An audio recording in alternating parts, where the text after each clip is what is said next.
Ok,ថ្ងៃនេះខ្ញុំមានវីដេអូមួយចង់បង្ហាញដល់អ្នកទាំងអស់គ្នាអំពីការសម្អាត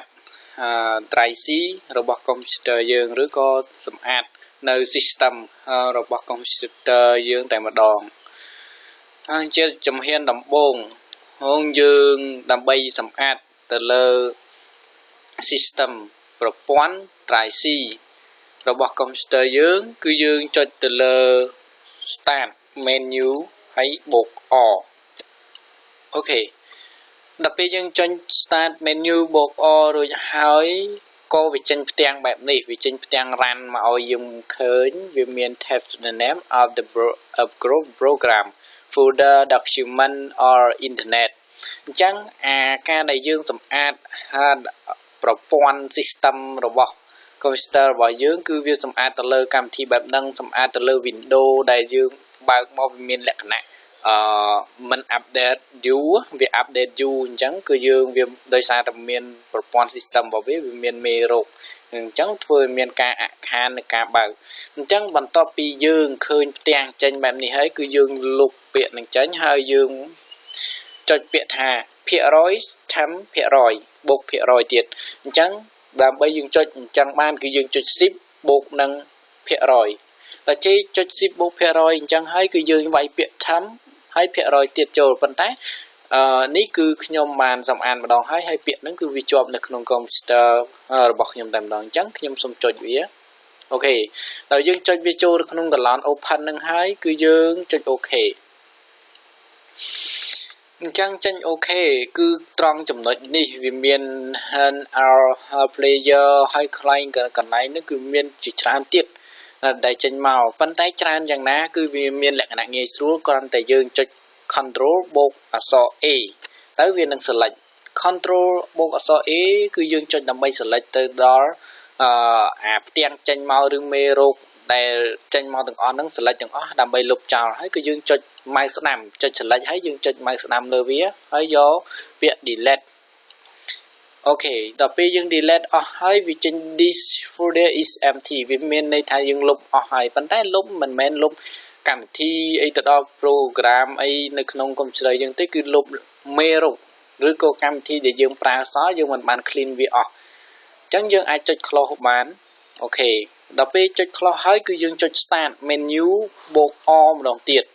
ហើយវាចេញលក្ខណៈដូចមុនទៀតគឺចេញពាក្យ run ដូចគ្នាហើយបន្តមកគឺអត់យើងយកពាក្យនឹងដដែលទេគឺយើងលុបវាចេញយើងវាយពាក្យ profit ចូលវាយ P R E F E T C H អូខេនៅវាពាក្យវាយពាក្យ profit នេះចូលដើម្បីយើង open clean ម្ដងទៀតអូខេចុច OK វាបន្តមកត្រង់ចំណុចនេះគឺវាចេញច្រើនហើយយើងមើលឃើញហើយវាចេញច្រើនអញ្ចឹងសិតតែប្រព័ន្ធមេរោគឬក៏ដែលយើងមិនបានសម្អាតវាចោលអញ្ចឹងយើងចុចដូចមុនទៀតគឺ control បូក O control បូក O គឺវានឹង select ទាំងអស់ហើយយើងយកពាក្យ delete ទៀតបើយើងមិនបាច់ចុច mouse ស្ដាំលើវាក៏យើងយកពាក្យ delete នៅលើ keyboard computer យើងតែម្ដងក៏បានអូខេខ្ញុំជ្រើសយកចុច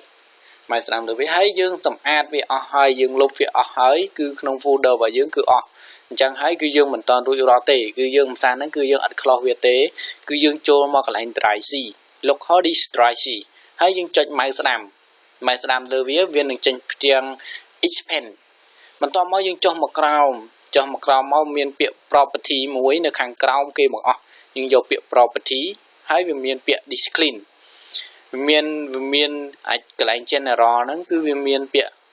disk clean okay cancel អញ្ចឹងត្រង់ចំណុចនេះគឺយើងយកចំណុចថាយើងយកគ្រី hello អញ្ចឹងយើងអត់យកពាក្យ okay ទេគឺយើងយកពាក្យ disk clean អូខេវានឹងកំពុងតែចាប់ផ្ដើមសម្អាត system របស់យើងហើយនេះ scanning system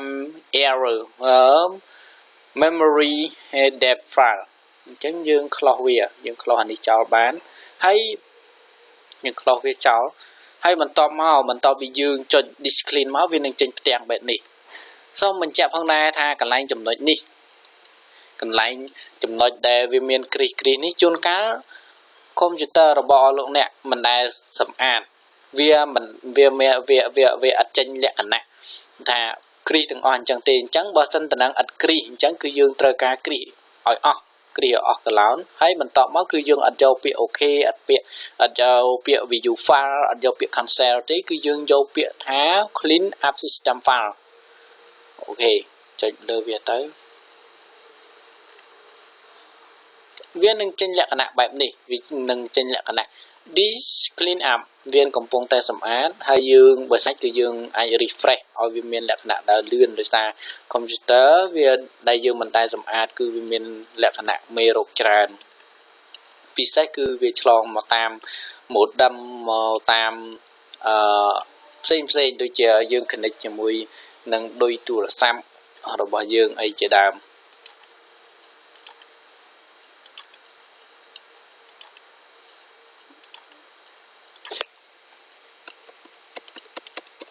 អូខេ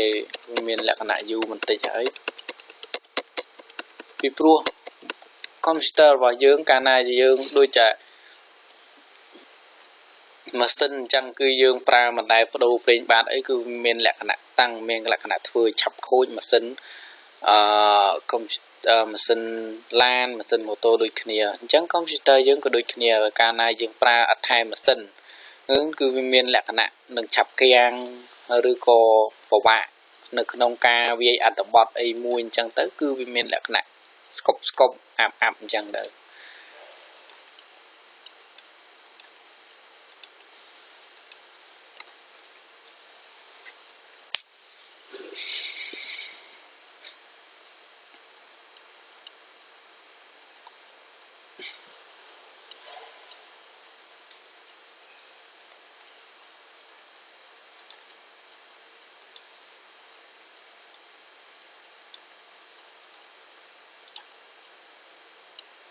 សំទោសបើសិនជាយើងចាំគឺមានលក្ខណៈយូរពីព្រោះនេះ scanning window ពីព្រោះ window មួយគឺ scan លក្ខណៈមានលក្ខណៈយូរពីព្រោះ window គឺជាចំណុចសំខាន់នៃ computer អញ្ចឹងវាត្រូវការចំណាយពេលរៀងយូរបន្តិចសម្រាប់ការ clean up វាអញ្ចឹងយើងកុំចាំអីយើងគ្រាន់តែចំហ៊ានចុងក្រោយហើយបន្ទាប់មកវាចេញផ្ទាំងមួយបន្ទាប់មកគឺយើងឡើង clean system file ទៀតហើយគឺយើងយកពាក្យ OK គ្រាន់តែចេញមកពាក្យ OK ចូលបន្ទាប់ពីចុច OK មកវាមាន delete file យើងយកពាក្យ delete file ទៅជាការស្រេចអូខេនេះវាចេញហើយយើងមិនបាច់នេះទេហើយក្នុងចំណុចនេះផងដែរគឺវាមានសញ្ញាគ្រីសទាំងអស់យើងមើលឃើញស្រាប់គឺមានសញ្ញាគ្រីសទាំងអស់អញ្ចឹងវា computer ធម្មតារបស់លោកអ្នកមិនដែលសម្អាតគឺវាអត់មានវាខ្លះវាគ្រីសខ្លះអត់អញ្ចឹងគឺយើងចេញមកបើយើងមិនបានឃើញគ្រីសដូចនេះទេគឺយើងគ្រីសវាទាំងអស់ត្រង់ចំណុចនេះ clean up system នេះចងក្នុង column file to delete នេះគឺយើងត្រូវការសម្អាតគឺត្រូវការ clean វាទាំងអស់គឺត្រូវការគ្រីសវាទាំងអស់អូខេបន្ទាប់ពីគ្រីសអស់ហើយយើងចូលពាក្យ OK ដើម្បីឲ្យវាធ្វើការបន្ទាប់ពីចុច OK ហើយវាចេញពាក្យ delete file ឲ្យយើងបញ្ជាក់យើងថា Are you sure you want to permanently delete the file តែយើងប្រកាសទេថាយើងចង់ delete file នេះចោលដើម្បី clean វាអញ្ចឹងសូមបញ្ជាក់ផងម្ដងហើយម្ដងទៀតថាបើយើង delete file នេះវាមិនមានការតាក់ទងទៅដល់ក្នុងកម្មវិធីរបស់យើងនៅក្នុង drive C drive D អីអត់ទេគឺអត់មានលក្ខណៈថាលុបកម្មវិធីអីចោលហើយអត់ទេគឺជាលក្ខណៈសម្អាតនៅប្រព័ន្ធ computer តែប៉ុណ្ណោះអញ្ចឹងខ្ញុំសូមយកពាក្យ delete file